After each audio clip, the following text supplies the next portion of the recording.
Hello friends, जय श्री कृष्णा, हरे Krishna, Radhe Radhe. Friends, आज हम बात करेंगे जेठ मास के महीने के बारे में। तो फ्रेंड्स, जेठ मास का महीना 24 मई 2024 से शुरू हो गया है। जेठ को ज्येष्ठ मास भी कहा जाता है। हिंदू धर्म में इस महीने का विशेष महत्व मनाया जाता है और बताते हैं इसको। और ज्येष्ठ मास में जेठ मास और जेठ माह को गर्मी की महीना मतलब गर्मी का महीना भी कहा जाता है, जिसमें बहुत भीषण गर्मी पड़ती है, जिसको वो महीना भी कहते हैं। ज्योतिष शास्त्र के अनुसार इस महीने में जल की पूजा करने का विधान आता है। धार्मिक दृष्टि से यह महीना बहुत ही विशेष है और अपरा और निर्जला एकादशी, गंगा दशहरा, वट सावित्री व्रत और वगैरह वगैरह जो भी ये मुख्य त्यौहार हैं, ये इसी महीने में आते हैं। धार्मिक शास्त्रों में जेठ के महीने में कुछ चीज़ों के बारे में बताया गया है, जिन्हें करने से आप न सिर्फ स्वस्थ रह सकते हैं बल्कि धनवान भी बन सकते हैं। तो अब आज इस वीडियो में हम जानेंगे कि इस दौरान क्या करना चाहिए और क्या नहीं करना चाहिए। तो शुरू करते हैं। शुरू करने से पहले आपसे एक रिक्वेस्ट करूंगी कि अगर चैनल पर नए आए हैं तो प्लीज़ चैनल को सब्सक्राइब कर लें, है ना, ताकि आने वाले व्रत त्योहारों का रिमाइंड आपको फटाफट से मिल जाए, नोटिफिकेशन आपको फटाफट से मिल जाए। क्या है, बेल आइकन को ऑल पे प्रेस कर लेना, ताकि आने वाली सबसे पहले जो भी मैं वीडियो अपलोड करूं आप तक सबसे पहले पहुंचे, है ना। और अपने धर्म का प्रचार करो तो दूसरों तक भी ये वीडियो शेयर किया करो, ताकि दूसरों को भी इन सब चीज़ों की जानकारी मिलती रहे, है ना। तो शुरू करते हैं। वैशाख मतलब विष्णु की पूजा का बहुत महत्व होता है वैशाख में, है ना। ज्येष्ठ मास जिसको हम बोलते हैं, वैशाख और जेठ। वैशाख में भी विष्णु की पूजा होती है और जेठ मास में सूर्यदेव की। लेकिन ये प्रभु दोनों ही महीनों में बड़े खुश होते हैं। हमारे भगवान कृष्ण, है ना, जिनको हम जगन्नाथ महाप्रभु बोलते हैं। तो जेठ मास दिन बड़ा और रातें छोटी होती हैं। जीवन में जेठ मास का बहुत महत्व है।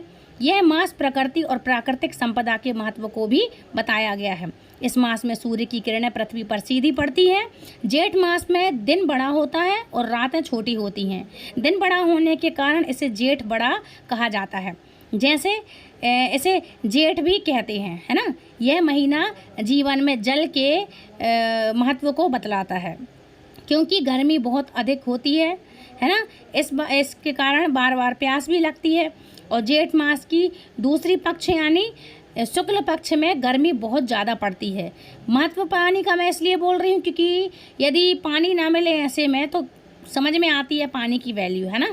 तो पानी भी कम से कम यूज़ करें, जितनी आवश्यकता उतना करें। नल कम से कम खुले छोड़ें, फालतू का ऐसे नल खुले ना छोड़ें, है ना।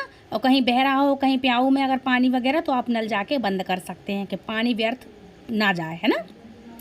और उससे ये फ्रेंड्स गर्मी बहुत ज़्यादा पड़ती है इस महीने में, है ना। उसमें इसी महीने में निर्जला एकादशी भी आती है ना।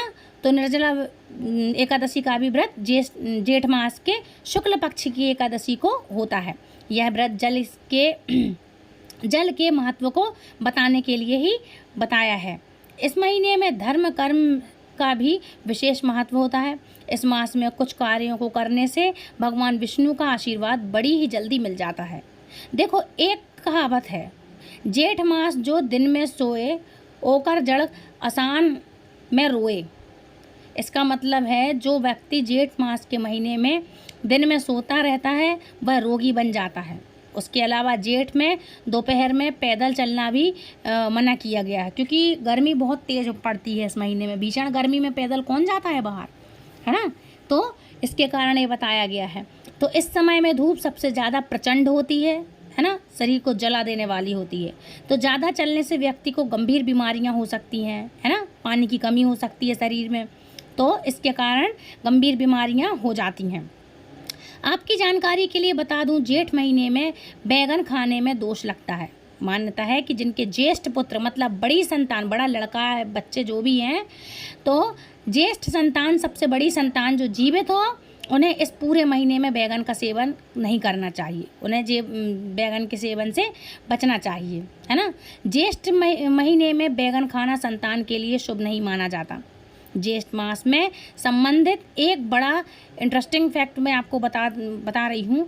तो इस दौरान ज्येष्ठ पुत्र मतलब बड़े पुत्र या ज्येष्ठ पुत्री मतलब बड़ी लड़की मतलब घर में जो सबसे बड़ा बेटा हो या सबसे बड़ी बेटी हो उसका विवाह करना नहीं, उसका विवाह है ना जो इस ज्येष्ठ मास में नहीं करना चाहिए। जेठ में शादियां नहीं करना चाहिए और वैवाहिक जीवन के लिए ये शुभ नहीं होता है, क्योंकि धार्मिक मान्यताओं के अनुसार इस महीने में बड़े पुत्र या बड़े पुत्री की विवाह नहीं करना चाहिए। ये शादियां 99% असफल होती हैं, ऐसा होता है।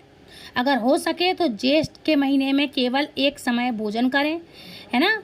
महाभारत के अनुशासन पर्व में लिखा है, ज्येष्ठ मूलम तयो मास में भक्तम संसिक्त्व ते ऐश्वर्य तुल्य शेषनम पुनः स्तंभ प प्रददे। मतलब जेठ के महीने में जो व्यक्ति एक समय भोजन करता है वह धनवान होता है, साथ ही इससे व्यक्ति स्वस्थ रहता है, जिससे चिकित्सा में उसका धन भी नष्ट नहीं होता, है ना। इस शुभ और पावन महीने में तिल का दान करना बहुत ही उत्तम माना गया है। शिव पुराण में बताया गया है कि इस महीने में तिल के दान से अकाल मृत्यु बाधा दूर होती है। पौराणिक मान्यता के अनुसार ज्येष्ठ मास में श्री राम जी से हनुमान जी की मुलाकात भी हुई थी, इसलिए यह महीना हनुमान जी को बहुत प्रिय होता है। इस महीने में राम जी के साथ हनुमान जी की पूजा करना बड़ा फलदायी माना जाता है। बड़े खुश होते हैं हनुमान जी कि उनके प्रभु उन्हें मिले थे इस ज्येष्ठ के महीने में। ज्योतिष के अनुसार इस महीने में ही बड़ा मंगलवार भी आता है। ज्येष्ठ मास के जल का दान सबसे बड़ा दान माना गया है। सबसे श्रेष्ठ दानों में से एक होता है। इस मास में जल का दान करना चाहिए। भगवान विष्णु की विशेष कृपा इससे मिलती है। जीवन में आने वाले कष्ट दूर होते हैं।